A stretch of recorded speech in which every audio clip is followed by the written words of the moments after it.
ધ્રાંગધ્રામાં cheque return કેસમાં આરોપીને 1 વર્ષની સજા।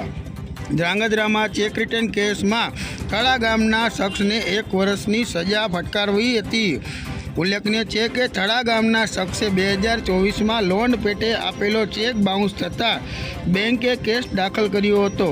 ધ્રાંગધ્રાના થળા ગામે રહેતા મેહુલભાઈ નવીનચંદ્ર ઠક્કરે વર્ષ 2024માં સુરેન્દ્રનગરની રાજકોટ નાગરિક સહકારી બેંકમાંથી ₹15 લાખની લોન લીધી હતી, જે લોન હપ્તે ચૂકવવાની હતી, પરંતુ મેહુલભાઈએ નિયમિત હપ્તા ન ભરતા લોન પેટે સ્ટેટમેન્ટ મુજબ ₹70,120 લેણા નીકળતા બેંક મેનેજર સહિત સ્ટાફ દ્વારા આ રકમ અંગે ઉઘરાણી કરી હતી।